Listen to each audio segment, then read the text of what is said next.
All right, let us say hello to our next guest. Returns to action April 7th at 1 on TNT 1. Huge night for One Championship. He'll be in the co-main event against Iuri Lapicus. Happy to have the former UFC lightweight champion, the underground king himself, Eddie Alvarez, on the program. How are you, sir?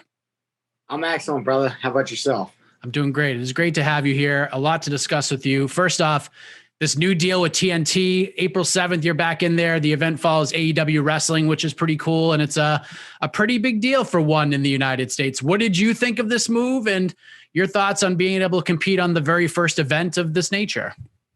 Yeah. So like when I signed to it one, this is what we discussed. It's everything I envisioned. I wanted to go to Asia and compete for my fans there. They're kind of who got me started and got me well known back in the Dream Tournament. And so I wanted to compete for them, but the end game was always to come to the United States. This is the beginning step, primetime television on TNT, to kind of give the fans a taste of like what One Championship is about, what the production's like and the fighters. And I think once they kind of dip their toes in, they understand like the promotion and the level of athletes that are going to fight. I think everyone will be all in here in the United States.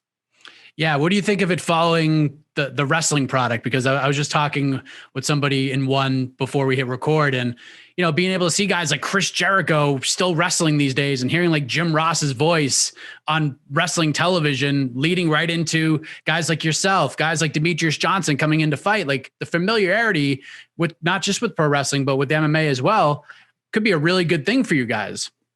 Yeah, it makes sense. The crossover it just happened that way. MMA in general, like across all worlds of MMA, there's tons of wrestling fans, and it goes back and forth. MMA fans are wrestling fans are MMA fans. So like, it makes for the perfect mix to move into.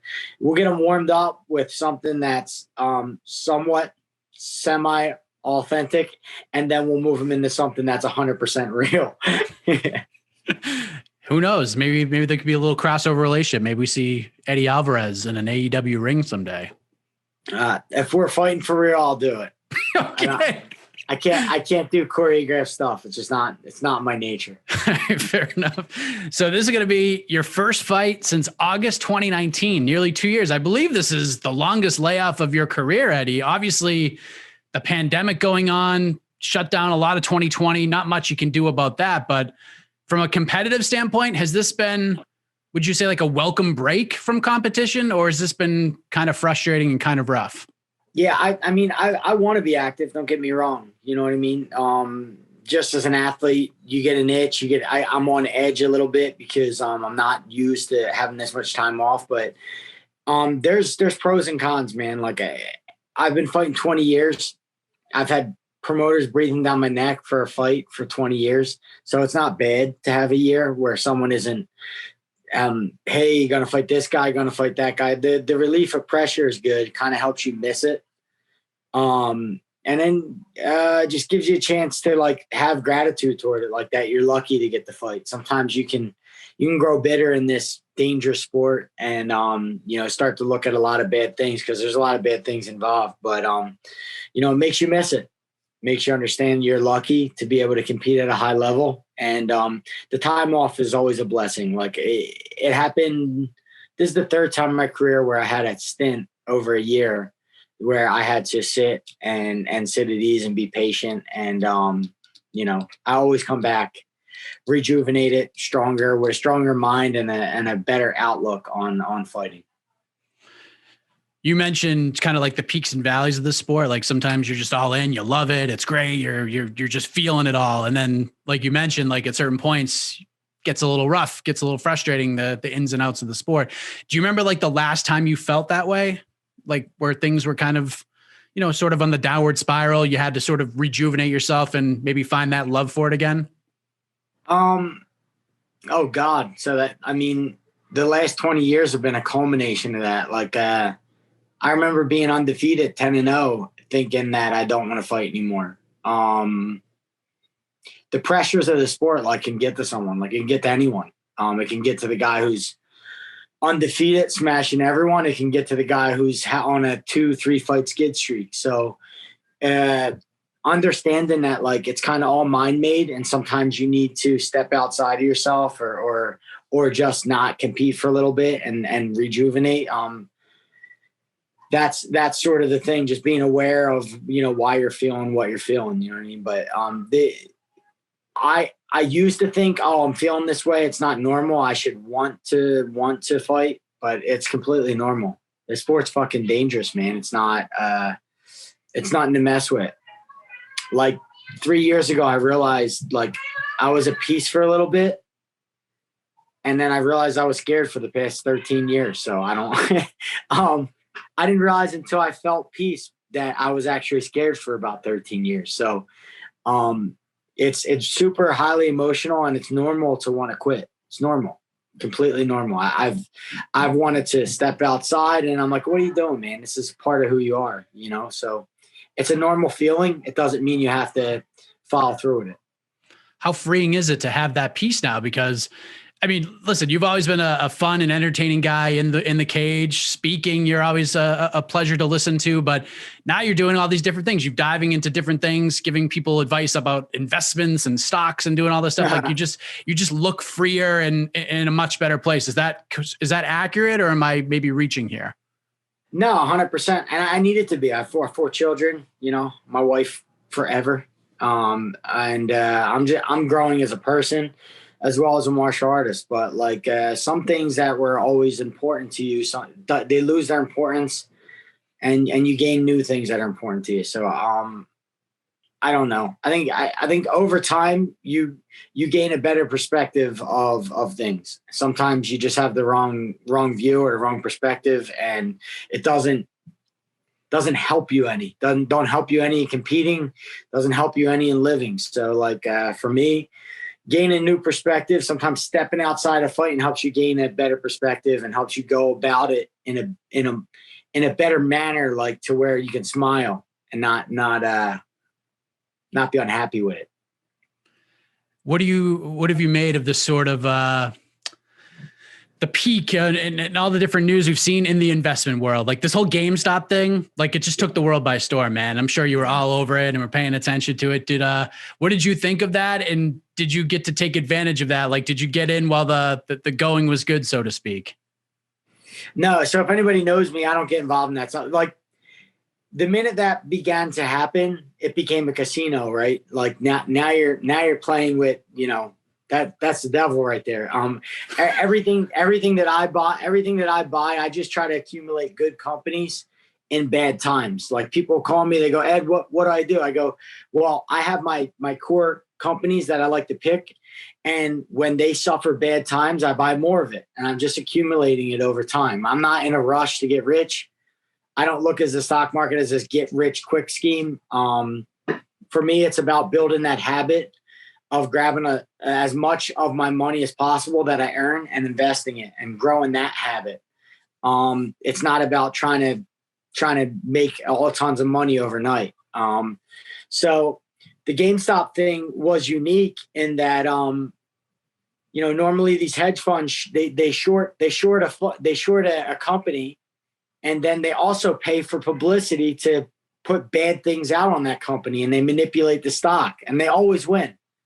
They almost always win, almost every time, because they have the money to do so. But with the grace of the internet, small guys like me were able to band together on a forum and say, let's fight back. Let's use our numbers, our power and numbers to kind of fight back. And they went and bought the stock that was shorted and forced these hedge funds to basically cover their shorts.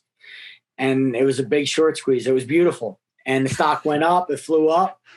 And I actually got a call from a couple people, 2 or 3 people. And I have the text. I'd love to even show it, but I basically told them, look, as exciting as it is, and as much as you want to jump in there, do not even touch that. That's not what we're about. That's not what we do. You're at the craps table there. And I said, if anything, I wouldn't buy it. I would short it. I'd say I'd short it because it was at like $300 something, which made no sense. GameStop is a dying business. It made no sense at all that it's $300 something a share. So I said, if anything, I'd short the stock at that level. And what do you know? Like 2 days later, the stock was at like $100. So I don't get involved now. I just sit back, watch. It's good entertainment. Do you think we'll see more of this kind of thing? Possibly, yeah. I mean, hell, that was cool. It was fun to watch. And who doesn't like sticking it to the man? You know what I mean? When you realize, oh man, as a collective group, we have some power. Let's use it. You know what I mean? Let's use it. We're always getting beat down. We're always the one left. When after they short a stock, we're always the one left with the bill in our hand. So let's hand the bill over to them. Let them pay one day. There you go. So I am curious. I mean, I have you here. I might as well like pick your brain a little bit. Is getting started in that sort of thing, like, because I won't lie, like I see the success people are having, like I see some of the things that you put out there and I'm like, can I do this? Like, is this really a thing that like I could do and maybe make a couple of bucks on? Like, it's just a matter of pulling the trigger on it, I guess. So do you suggest like ripping the Band-Aid off, sort of take the floaties off and dive right in? Like, what's sort of the recommended conceptual step of, I want to try this, to actually doing it? Yeah, I feel like it's not something that, like, let's say you have $5,000 cash sitting aside or $2,000 or whatever you got sitting aside. One, you need to get your cash up a little bit, get a couple dollars together. Two, I would never do it without a mentor. You know, I've had a mentor. I began getting mentored probably about a decade ago. I met Andy Sankin down in Fort Lauderdale, Florida, who he was involved in a hedge fund and now trades his own money. And my buddy Ray, my good friend Ray, them two kind of mentored me along this whole path that I've been on for the past decade and showed me what to buy, why they're buying it, even more importantly, when they sell things, when to enter, when to exit. It was a decade-long education, and then reading my own books as well. So it's not something you should throw your money at if you don't have the financial IQ, right? Or else your money's dead money. So it's more important to kind of grow your education about it and then execute with your own dollars. Otherwise, I would say you need a mentor. Like if you had a friend like myself and you said, hey, how do I start doing this? What do I buy? Why do I buy it? When do I buy it? All that stuff is important. I mentor like a small group of fighters who are my teammates and stuff. And we're just in a text thread together. And I tell them what I'm doing, why I'm doing it. And then on top of that, like I get excited about it. I love talking about it. So I'll send them things, like send them quotes, send them things about it. Just having a mentor really, really helps. It mitigates risk, stops all the mistakes because I already made them. I made a ton of them. And it kind of gets you along the way with being able to take care of the first rule of it all, which is don't lose your fucking money. That's a good rule right there. Which is also the second rule. That's probably like the first 12 rules, man. That's crazy. Well, speaking of stocks rising, I'm sure you would like your fighting stock to rise some more on April 7th against Iuri Lapicus, looking to bounce back from his last fight, lost a title fight to Christian Lee, stopped in the first round. What did you think of the matchup when it was presented to you and the opportunity to face a guy like Iuri, who recently earned his way to a title fight? Yeah. So he was undefeated. He's a hell of a fighter. Like, judo background. He trains with one of the best strikers in the world, Giorgio Petrosian, who I've looked up to my whole career. So he's in a great camp, and he has all the chops to become a champion eventually. I just, right now I have blinders on, and I have history to make, and he's in my way. So he's on my way to my title shot, which I feel. With a big win over him, a big impressive win over him, I should be able to get a title shot and then move on to make history. Yeah, I'm curious, kind of following up on that, because, I've said this a million times, Eddie, I'm not a fighter. I'm just a super curious guy and love talking to all of you men and women who do this, because I won't and I can't. So like when you've had the career that you've had, I mean, you fought the opponents that you have. You've been a champion. You've pretty much done everything. Do matchups themselves get you excited? Like, is this fight in particular with Iuri, does the opponent, whether it's him or anybody else, does that have anything to do with your excitement levels? Or is it more, hey, we have a date, we have a fight, I'll get in a fight. Fighting is fun. I want to be a champion. Like, do you know what I mean? Like, what, I'm glad to see you have like long-term motivation, but do like certain opponents get you fired up at this point in your career? Certain opponents could do that, but no, not at this point in my career.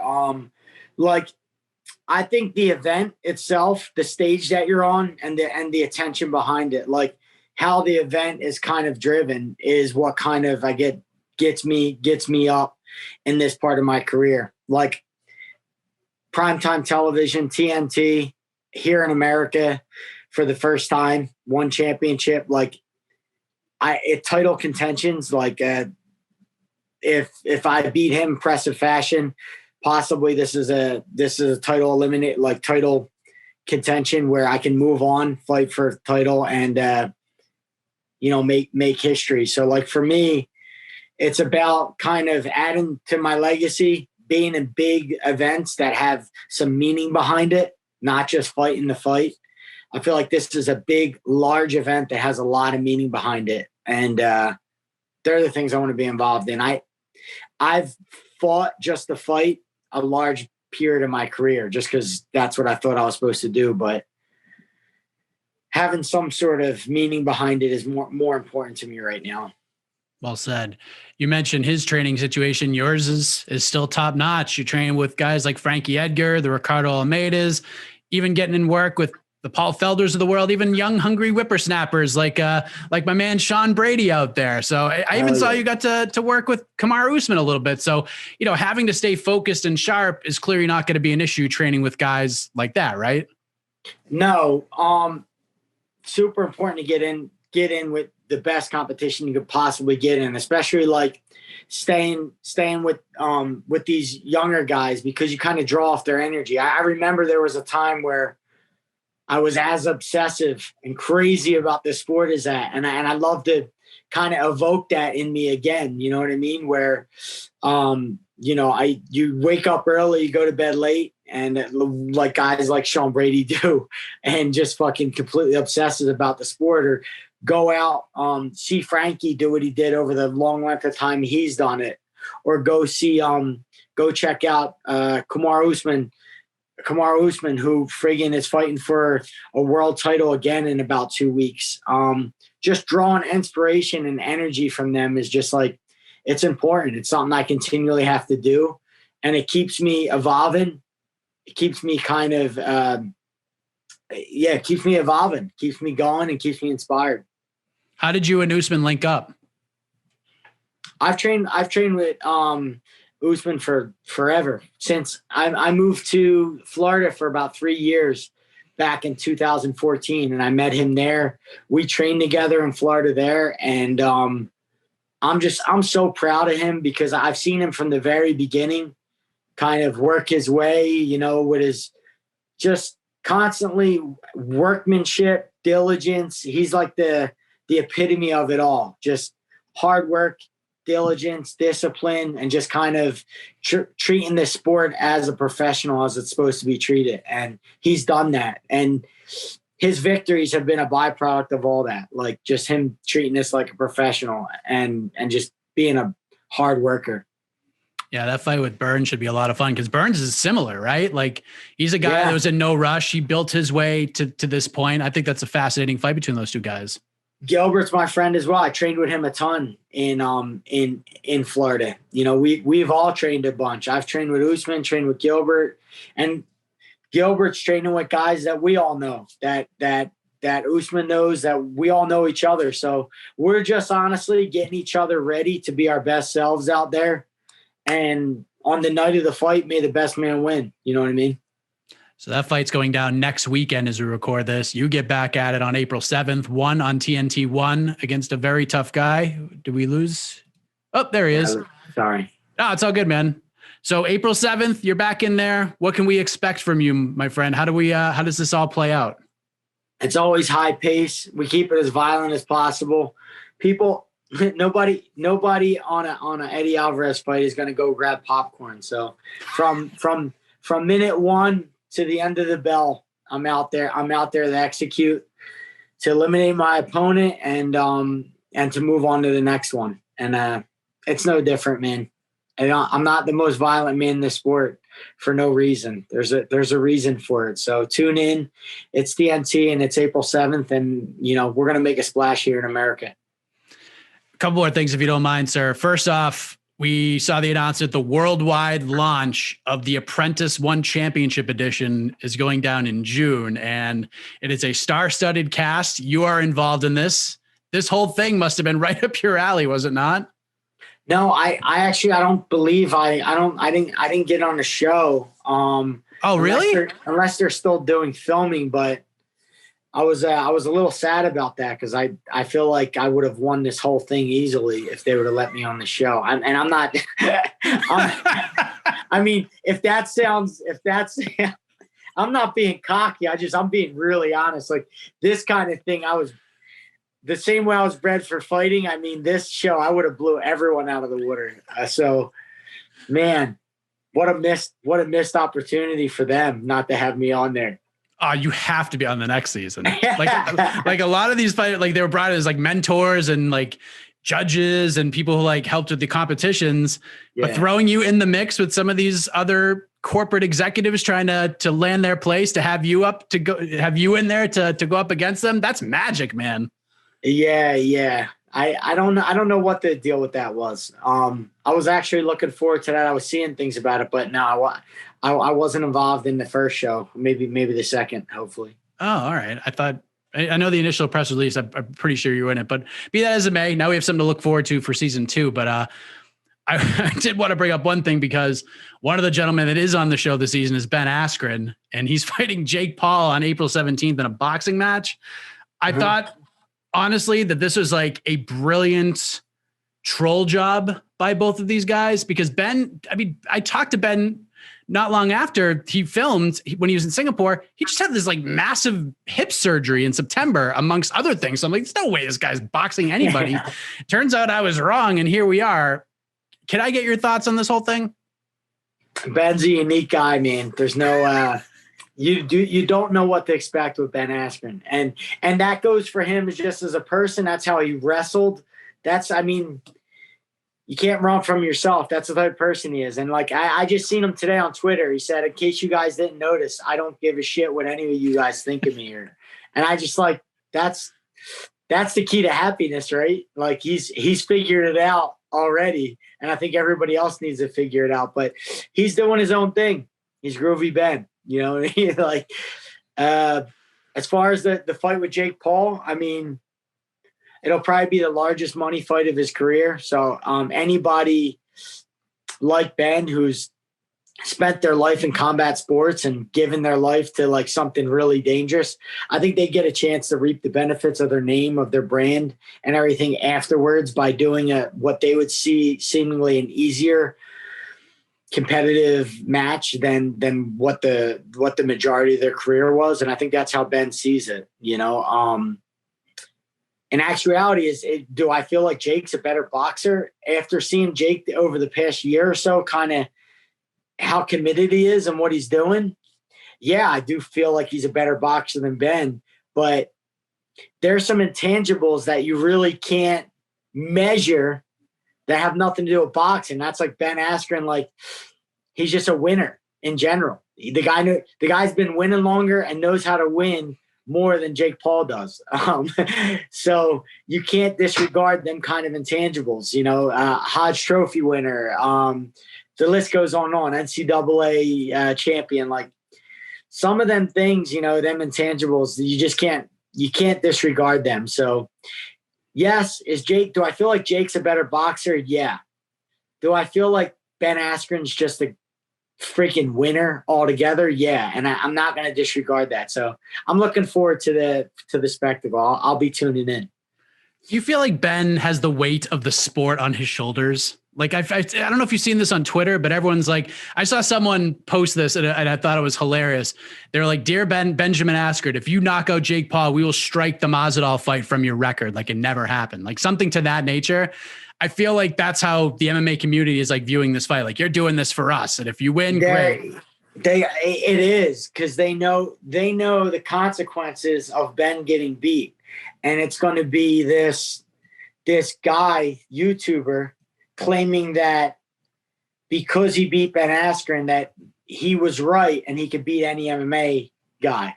So like he's out there saying, I'll beat these MMA guys up because they don't train boxing. And he gets a win over Ben. He's the kind of worst guy to lose to, right? He's going to be as loud as ever. He's going to say, "See, I told you guys so."